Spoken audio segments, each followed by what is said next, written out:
ലൂക്ക 11:4 ഞങ്ങളുടെ പാപങ്ങൾ ഞങ്ങളോട് ക്ഷമിക്കണമേ, എന്തെന്നാൽ ഞങ്ങളുടെ കടക്കാരോട് ഞങ്ങളും ക്ഷമിച്ചിരിക്കുന്നു.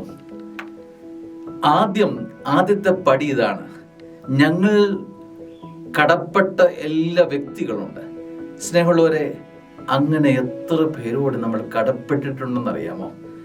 ആ കടമുള്ളതെല്ലാം ഞങ്ങൾ ഇളച്ചിട്ടുണ്ട്, ഞങ്ങൾ അവരോട് ക്ഷമിച്ചിട്ടുണ്ട് എന്ന് പറയാം. അതുകൊണ്ട് തന്നെ ഞങ്ങളുടെ പാപങ്ങൾ ഞങ്ങളോട് ക്ഷമിക്കണമെന്ന് സ്വർഗത്തോട് പ്രാർത്ഥിക്കുക. അപ്പോൾ സ്വർഗത്തോട് പ്രാർത്ഥന, ക്ഷമിക്കാനുള്ള പ്രാർത്ഥന ഉയർത്തുന്നതിൻ്റെ പവർ എന്താണ്, ബലം എന്താണ്? ഞങ്ങൾക്ക് ചുറ്റുമുള്ള എല്ലാവരോടും ക്ഷമിച്ചിട്ടുണ്ട്. ആരോടും ഞങ്ങൾക്ക് കടവില്ല, ആരോടും ഞങ്ങൾക്ക് ഇനിയും രമ്യതപ്പെടാനില്ല. എല്ലാവരോടും ഞങ്ങൾ വലിയൊരു ബന്ധം കാത്തു സൂക്ഷിച്ചിട്ടുണ്ട്.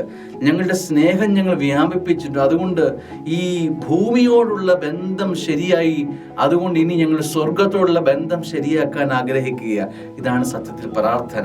സ്നേഹമുള്ളവരെ, സഹോദരനുമായി രമ്യപ്പെട്ട് കഴിയുമ്പോൾ താനെ സ്വർഗവുമായി നമ്മൾ രമ്യപ്പെട്ടു തുടങ്ങും. ഇത് തന്നെയല്ലേ നമ്മളെ സ്വർഗവുമായി ബന്ധിപ്പിക്കുന്നത്?